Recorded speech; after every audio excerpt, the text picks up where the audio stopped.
No.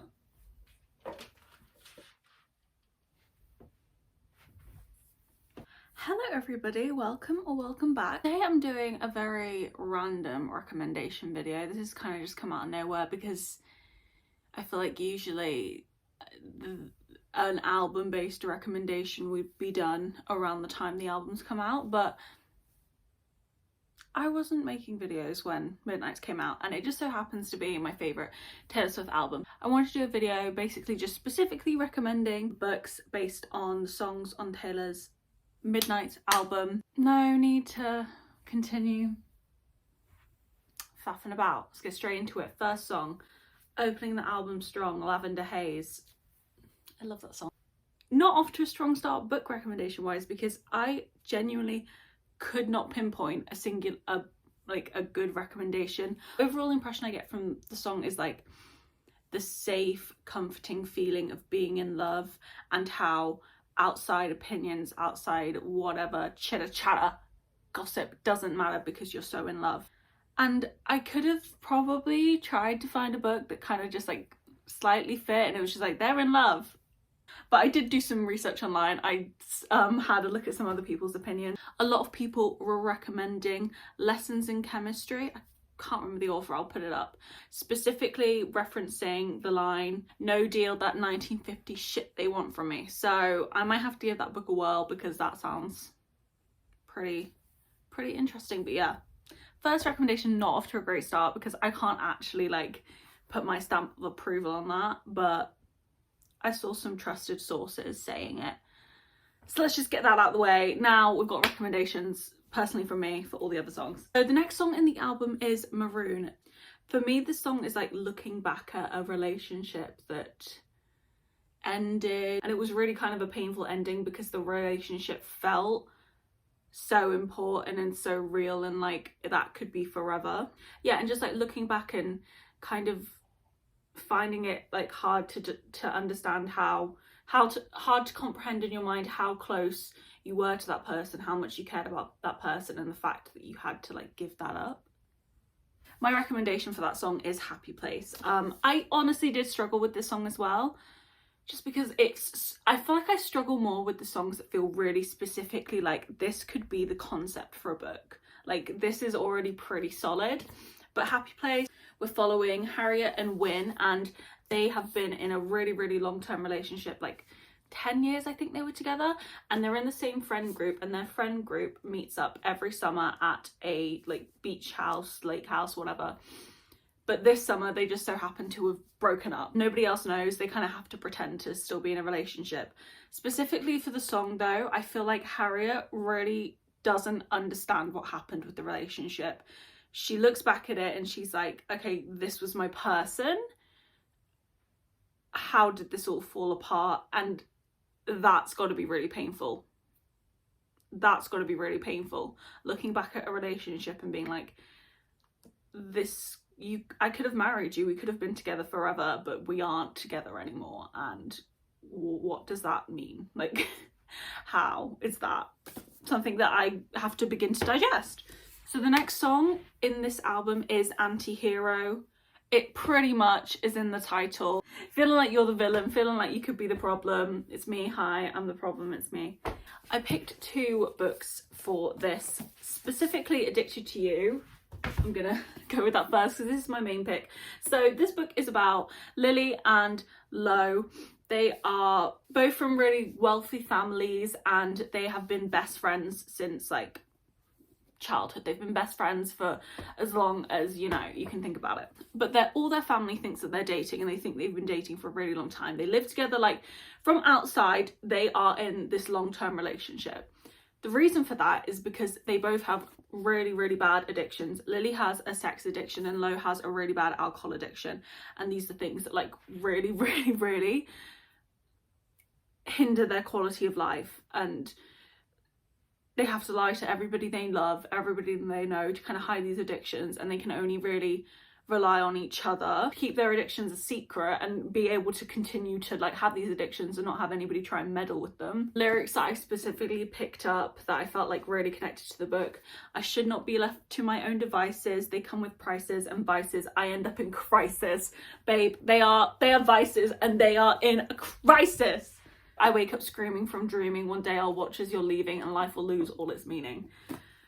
They have like, the dependency they have on each other is not healthy.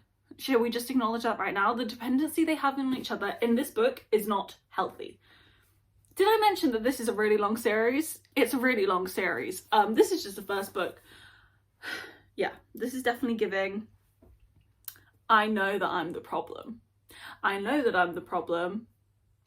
What do you do about that when you are the problem? It's not so easy to change being the problem when you're the problem. And to be honest, the things that make you the problem are like, they're everything that you know. They're such an integral part of your life. You can't just stop being the problem. So yeah, Addicted to You. Other book, this is more of a special mention. This is the main one. Throne of Glass, Sarah J Maas. This overall series, but specifically first book. Lyrics that I specifically picked up was, I wake up screaming from dreaming, one day I'll watch as you're leaving because you got tired of my scheming. Our main girl she's a schemer. She is a schemer. Throughout the entire series, scheming girl, she is very good at schemes. And some people can handle it. Some people can't handle the schemes. Some people find the schemes to be a bit much for them, and that's fine, but they just don't get the schemes. Also, sometimes I feel like everybody is a sexy baby and I'm the monster on the hill, too big to hang out, slowly lurching towards your favourite cities, pierced through the heart but never killed. A theme that's like continued through the whole series is this idea of her just being a monster. Full stop, capital letter, monster. Ignoring any reason for doing anything. There are characters in here that full stop, capital letter, you're a monster. It's not okay, people. You shouldn't speak to people like that. And you know if you've read this series, you know exactly who I'm thinking of. You shouldn't speak to people like that. It's not nice. Next song is Snow on the Beach. I love this song because it's just one of her like pretty light, fairy like feeling songs to me. And I love those. Snow on the Beach, I believe in my interpretation, is about being with someone, falling in love with someone, starting a relationship with someone that you could have never imagined actually being with, that kind of was like a concept, an idea that never really felt true. It's like your celebrity crush meeting you and you guys falling in love. You're like, this is weird, but it's fucking beautiful. I picked Love on the Brain for this by Ali Hazelwood. If you read it, I think you'll get more of an idea of why I say that. Specific lyrics that I feel like really connected for me. You wanting me tonight feels impossible. Time can't stop me quite like you did. If you like that song, I feel like you would enjoy the relationship in this book. I did. Next song is You're on Your Own, Kid. To me, this song is just about growing up and realising that you are really truly on your own, kid. Kind of like the childhood magic and innocence and naivety about what life is going to be getting taken away from you through experiences and such. That's what it is to me. The book I picked for this was Malibu Rising. I feel like this book really encapsulates how that can feel for a lot of different people, because in this book you are following like a family, a couple siblings through one night of their life. They're throwing a party in Malibu, it ends in a fire, and you're kind of just following. Also, you kind of go back a little bit into their childhood, which lends to the on your own kid thing. Specific lyrics that I picked up: you're on your own, kid, you always have been. Yikes. I searched the party of better bodies just to learn that you never cared. Fuck Mick Rover. Hey, should we all just say that? Really, really amazing book, by the way. I was like a little bit, if you're a romance girly and you hear this book and you're a little bit like, oh, I don't know if I'm gonna love that. That kind of sounds a little bit like, I don't know, not my thing, just like a night of seeing these people's lives. I absolutely loved this book, and I also read it when I was on holiday, so I was by the water. Would really, really recommend that. It was immaculate vibes. Next song, this is one of my favorite songs on the album. I can't pick a favorite song on the album. Don't ask me to. I can't even pick a top 5 favorite songs on any album. It's too hard. But yeah, Midnight Rain, to me, it's about being in a relationship when you're younger, maybe, or a situation, whatever, and you do love the person, want to be with the person in a way, but also know that realistically what you want in life is very, very different, and you kind of need to let go of that, which is hard, but in the end you know it's going to be best for you, because you just want different things. You want different things out of life, and you can't let someone that you love's idea of like happiness disrupt your happiness, unfortunately. Picked Daisy Jones in the 6th for this. I don't know if this is like the most perfect to the song, like the storyline does not follow the song, but Daisy Jones really gives me Midnight Rain vibes. Lyrics such as, he wanted a comfortable, I wanted that pain, he wanted a bride, I was making my own name, chasing that fame, he stayed the same, all of me changed like midnight. Very Daisy. That's very, very Daisy to me. From the moment you meet her, she is very open about, I'm a star. Guys, I'm a star, and none of you are going to be able to keep me locked in any kind of box, because I know exactly where I'm going, and it's all the way to the top, and none of you can stop me. I don't care how you feel, what you want from me, that's where I'm headed. I ask you question, ask you question. Next song is Question. Now this song is having a front up to be like, I'm fine, but having so much that you want to say, want to know from this person. You know what I mean? Like on the surface, the end of the relationship might look fine and clean cut, and like, or maybe not fine and clean cut, but like, oh, they're both okay, they've both moved on. But inside, there's something about that situation that's just like, you need to know. Like, it's niggling at you. You're like, this didn't end in the way that, like, in a comfortable way for me. Book, I picked 2 books for this. Bad Girl Reputation by Elle Kennedy.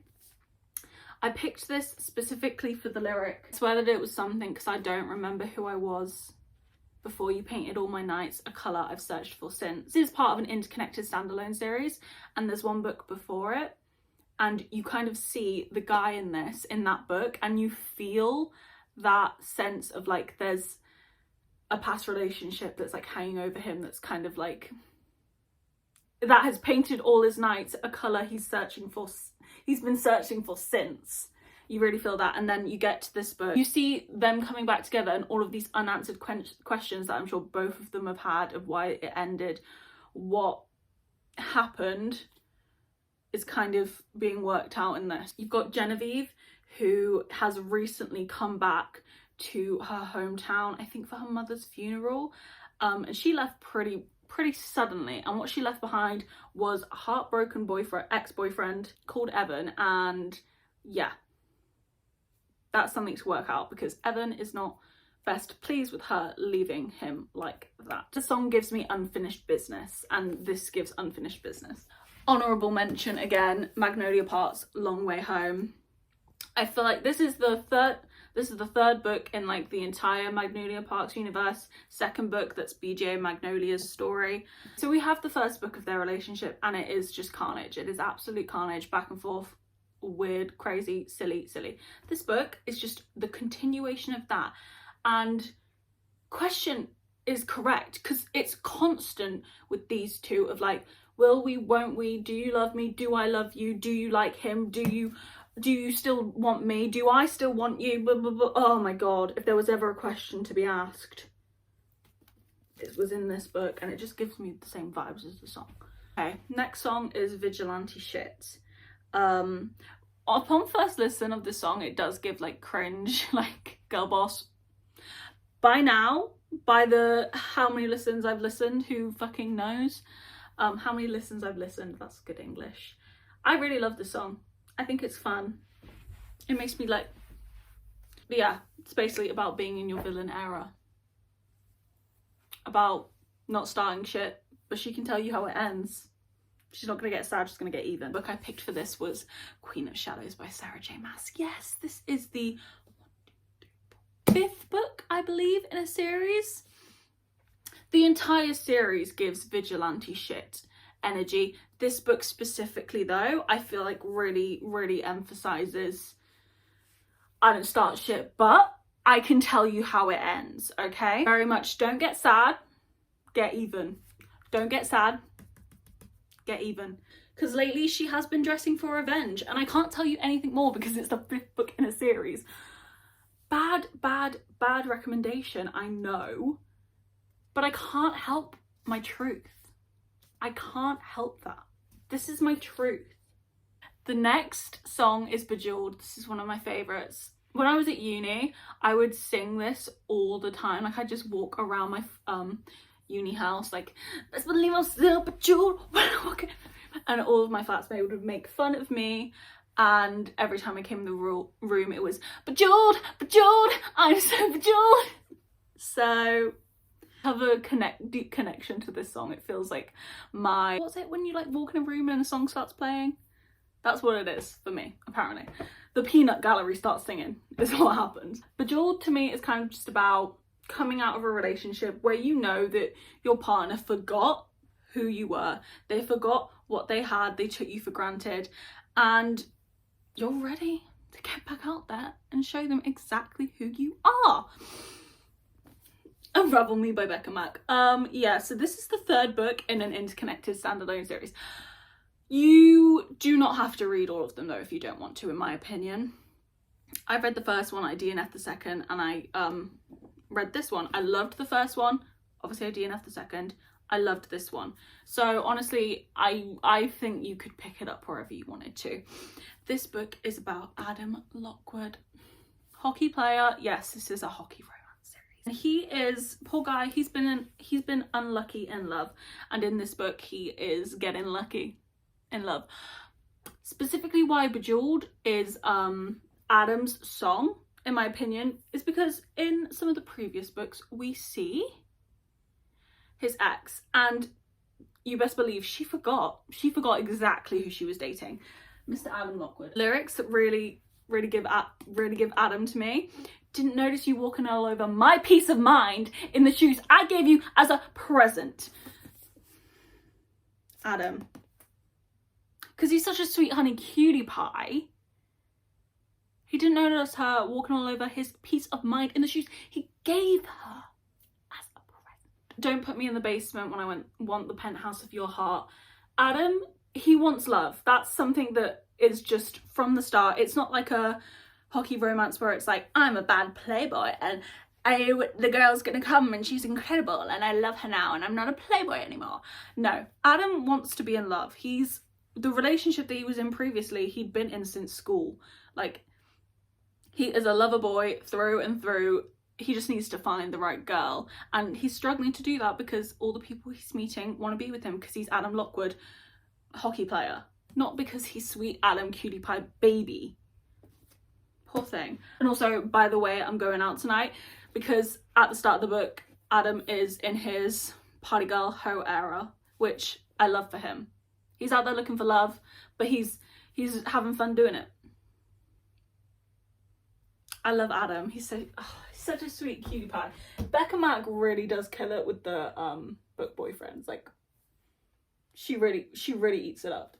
The next song is Labyrinth. I feel like this song is about falling in love after heartbreak, and as much as that sounds beautiful, the fear of it, because you know what loving someone can feel like at the end, like the negative aspects of falling in love.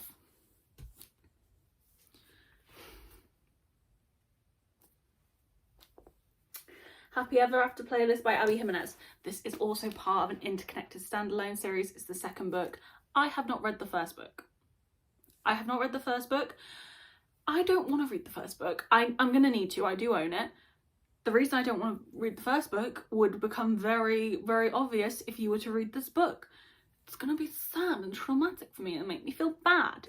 Without being too, Sloane has experienced a lot of trauma and heartbreak surrounding being in love, finding your person. And in this book, she has this really silly meet cute. It's very sweet and fun with this guy, Jason, who just so happens to be like an indie music superstar. I don't know. But yeah, so he pretty immediately upon meeting her is like, oh, I really like this girl. Like, I want to take you out. I want to like have a relationship with you. I want to get to know you. She has a lot of... she's really trying to put herself back out there, but she has a lot of trauma surrounding it and her guard is up, and it's a hard thing to let herself just free fall into that feeling, which she knows it's happening. She can feel herself falling for this guy, but it's still fucking terrifying. Some lyrics: I'll be getting over you my whole life.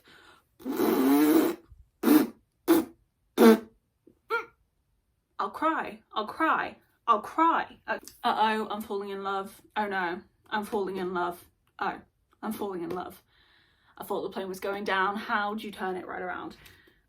That's very, very her realizing that she's falling for Jason, in my opinion. And then you would break your back to make me break a smile, because Jason is the sweetest guy. He really makes the effort to understand how Sloane feels and kind of put his feelings aside and his wants aside to make it as like comfortable and easy for her to like come into their relationship and feel safe and comforted. He is a lovely guy. Abby Jimenez also really kills it with the book boyfriends. Next song is Karma. The song is about karma, people getting their karma, feeling fine and happy about karma because you know you've got good karma. I really have always felt karma, seen karma. I've seen karma. Karma is real. So this song is very relatable. Be nice to people, even if they're not nice to you. Book I picked, A Good Girl's Guide to Murder. I guess you could consider the whole series, but very much Karma is Pip coming to put you in jail. She is Karma. She is running around that town, placing her little karma seeds everywhere, making sure everybody gets their karma, making sure everybody gets their comeuppance. Karma is a relaxing thought. Aren't you envious that for you it's not? Because you just killed someone. Oh my god, you think karma's gonna be a relaxing thought for you? You're a murderer and an abductor and I can't say that word. Yeah. Karma's a relaxing thought. Aren't you envious that for you it's not? Next is Sweet Nothings. I feel like there's a couple different interpretations of this song. Some more just sweet, happy, surface level. Some that look a bit deeper at the lyrics and like... We're gonna go with Sweet Happy right now because I don't know if I can handle some of the theories about it. It really just is too much for me to take in right now. Because I love this song. For me, this song feels like pure, sweet, safe. That's what I like in this song. That's how I feel about the song. Book I picked, this song was Archer's Voice. Not necessarily because it's a direct reflection of the song, but because the song and the book make me feel the same. I don't know what I even really mean by that or how to describe it to you, but there's something about them they both feel like a warm hug, a pure, warm hug. They're like a puppy. They're just sweet and pure and full of love, and there's no bad intentions, and it's just sweet and lovely. And as much as this book has so many sad, traumatic elements, I still feel that from it. Overall, it still feels warm and pure and safe. If everything else is like bad, there's a safety there. The next song is, I feel like, a crowd favorite, Mastermind. This song is about feeling like you masterminded your relationship. I feel like it could relate to any aspect of life, though. I don't think you have to necessarily just like say it's about a relationship. Feeling like you almost cheated to get somewhere. Despite your hard work, despite whatever you've done, you still somehow don't really deserve to be there. You've somehow wormed your way into something. Someone hasn't like checked something, and you are there through a scheme. You are there through your own doing, but you don't necessarily deserve it, which is an interesting thing to think about, isn't it? Because if you did it, then surely you deserve to be there. I picked a couple books of this. The Seven Husbands of Evelyn Hugo. I picked this when I was reading through the lyrics. It just clicked to me when I read this one. No one wanted to play with me as a little kid, so I've been scheming like a criminal ever since to make them love me and make it seem effortless. And this is the first time I felt the need to confess. That to me is very Evelyn Hugo.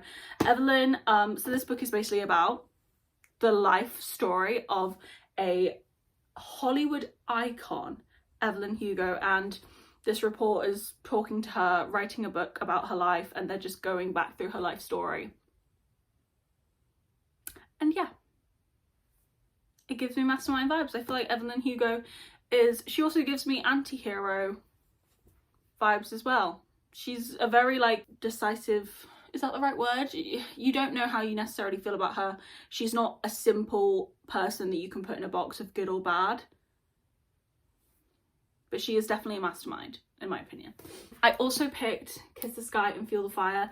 These are in the Addicted to You, the Addicted series. Well, these are kind of in the Addicted series. It's kind of like a spin-off, the Calloway sisters, but it's all part of one thing, really. These are Connor and Rose's books, and they as a couple, they're both masterminds. They definitely both give energy of like, I have built this situation to be this. I have played the game. I have figured out the way for me to get here. I definitely feel that. And upon my first instinct, I was like, oh, Connor, he is the mastermind of their relationship, because he was like, no, we're gonna get married and have like 50 kids, and she was still like, I fucking hate you, you weirdo. Connor does give mastermind vibes, but also I did the groundwork and then saw a wide smirk on your face. You knew the entire time. You knew that I'm a mastermind. Now you're mine. I don't know if that's the exact words. I feel like I said that wrong, but whatever. Connor knows that Rose is a mastermind, and where that would intimidate most people, that's what he loves about her. And I think that's really sweet. We also need to just briefly mention Throne of Glass again, even though it's up here twice. Specifically the line, I'm only cryptic and Machiavellian because I care, is so incredibly our main character. She is definitely cryptic. Beyond, she is definitely Machiavellian, but she definitely cares. And yeah, it's hard to see. It might not be obvious on first look, but our girl, she cares, okay? And she's cryptic and Machiavellian, and I love her. Next song is The Great War. I feel like you can even take a really literal meaning of the song of like, okay, we've gone to, if you want to relate it to like a fantasy, you definitely can, of like, okay, we're actually going to war, but we love each other.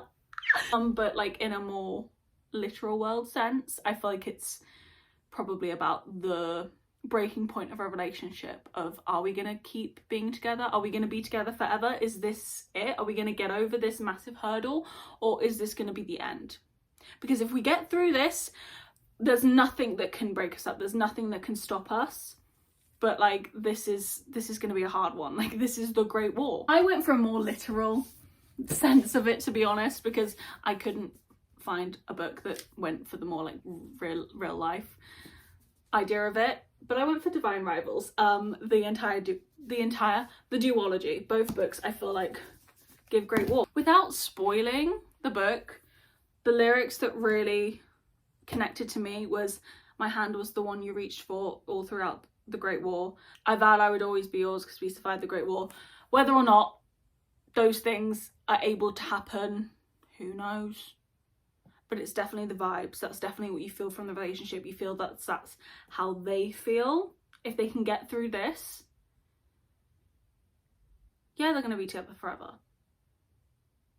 If there's some comfort that I can find in this horrible situation, in this horrible world that we're living in, it's gonna be you.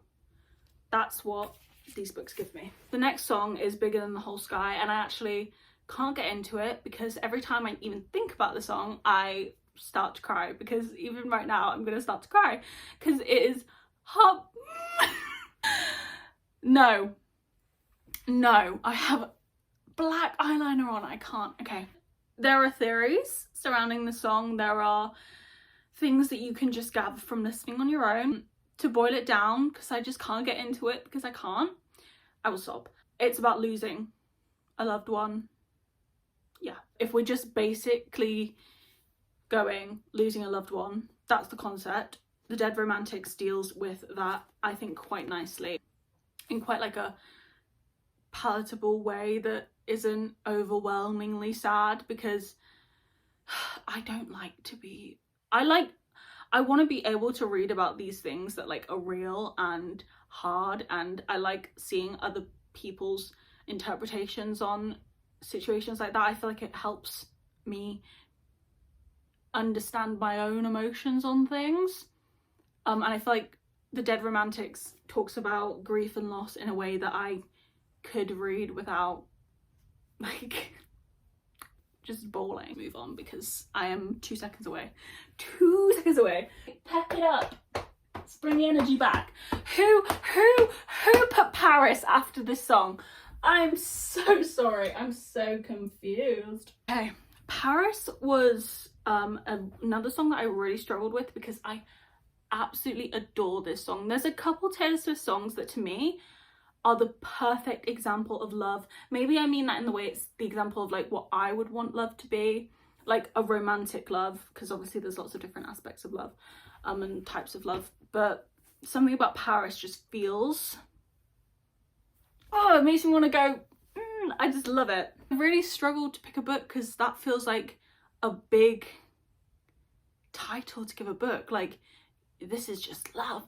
But upon digesting the lyrics, kind of removing my personal feelings about the song, I came upon Red, White and Royal Blue.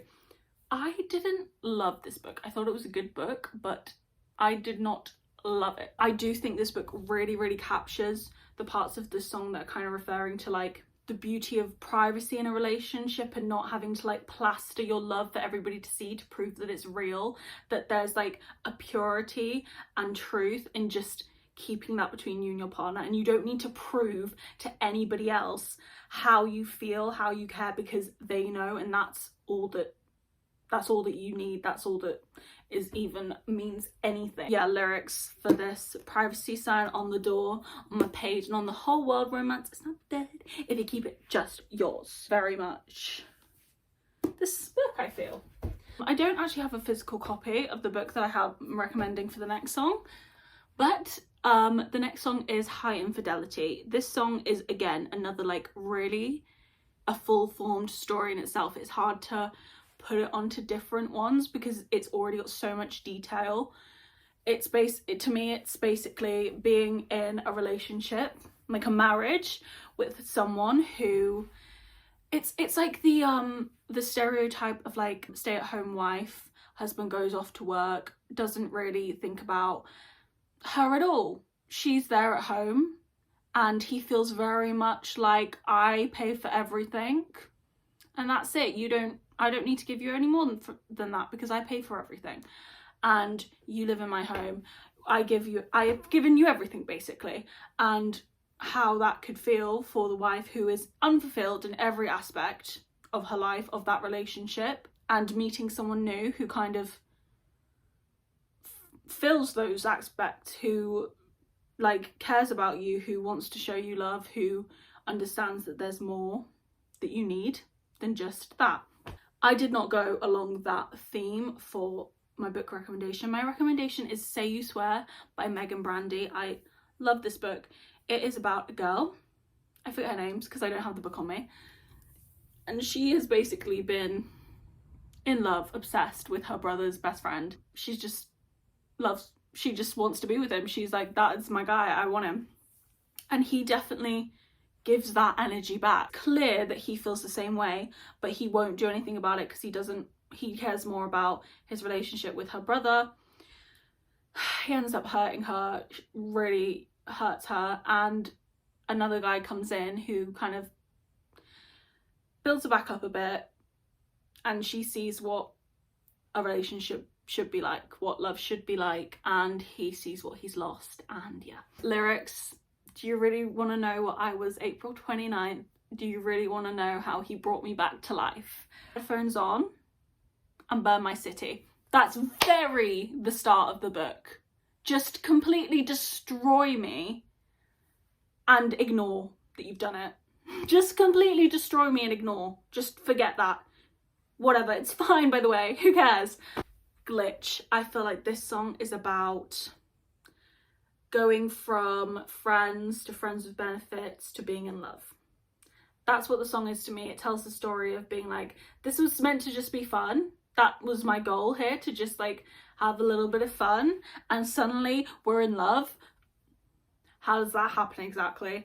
I picked Part of Your World for this by Abby Jimenez. I feel like Alexis in this book really gives the energy of like, no, we are just friends. Like, this is a casual situation. Like, this isn't going to be able to become... But really, she doesn't really feel like that. Don't get me wrong. She's a liar. She's lying to everyone. She's lying to us. She's lying to herself. Yeah, so Alexis is like a big doctor, apparently. I didn't know that this was a thing, but her parents are like high up doctors, and it's very important that she's a doctor. She meets this guy Daniel in like a random little like town. I don't know how she ends up there. I feel like her car breaks down or something. He is a carpenter and he has a B&B, so she stays there, and they are just immediately very attracted to each other, and you know, adult things commence. And she kind of just keeps going back every now and then to see him because she really likes him, but she can't really admit that to herself or to anyone else. Yeah. A brief interruption, a slight malfunction, I'd go back to wanting dudes who give nothing. I thought we had no chance. That's romance. Let's dance. That kind of is like the third act breakup to me. Because we all know there's going to be a third act breakup. Who can stop that? You can't stop the devil. Next song is Would've, Could've, Should've. If you are a Taylor fan, am I a Nicki fan? I'll pull up in the show. If you're a Taylor fan, I feel like you know, or at least we believe that we know what this song's about. We don't need to get into that. I think it's about someone who is looking back at a relationship they had when they were very young that they feel has caused them immense amounts of trauma and pain and distrust, and no matter how many years pass, how much time it comes between that relationship, they still can't get over that because it was so... They just don't understand how that could happen, how someone could do that, how you could be so careless with someone so impressionable and young and like pure and just like, ugh. Let's stop. I didn't go for like a direct recommendation. I picked Darling Venom by Parker S. Huntington. Now, let me give you an outline of the story and then I'll explain what happens. So, first part of the story, we meet Charlotte, and Charlotte is not good. She's depressed. She's having a really hard time. I forget why. I feel like it's family stuff, and she ends up on the roof of her school, and she is planning on doing something on the roof of that school that is not very good. Very sad, I'm saying. But when she gets there, there is someone else on the roof of the school for the same reason, Kellen. They basically make a deal, like, let's just stay here, and every year we'll come back, meet up here, and just kind of check back in on each other. How are we doing? And then one year down the line, Charlotte is, I don't know if she's late or if she doesn't get there or what happens, but unfortunately Kellen does. Yeah, and then the second half of the book is her dealing with the guilt and the trauma and just coming out of that, and then also just like moving on with her life and then falling in love with his older brother. Whoa, crazy. I feel like rather than like it's another person putting all of this, doing all of this to someone, it's just situation, it's circumstances that's put all this trauma on her for me. Lyrics that really like connected to me. And damn sure never should have danced with the devil at 19, and the God's honest truth is that the pain was heaven, because she did care about Kellen. Like I don't think she would give up her time with Kellen, but also the trauma and the pain that has left, maybe you should give it up kind of thing, of like, if you could, maybe you should. And also give me back my girlhood, it was mine first, because she was dealing with these, and so was Kellen, dealing with these feelings at such young ages. I think they're like 15 at the start of the book, and really did lose out on innocence of like being that young completely because of circumstances in their life. If clarity's in death, then why won't this die? Another thing that like is explored a lot in the book is not knowing if you could have done anything to change what happened, not ever being able to stop thinking about it, even though there's quite literally nothing that can be done at this point to rectify the situation, to rectify anything, to make anything better. You can't help as a human just continuously going over the thing in your head again and again and again, trying to make sense of it, but there's nothing to make sense of because it doesn't make sense. I don't know if I explained that very well, because it is like it's a dark topic. Like, it's a very dark topic going on in this book. It is hard themes in the song anyway, so I hope I explained that decently and I didn't say anything to offend anybody, because I would never want to upset or trigger anybody in any way. And the final song on the album is Dear Reader.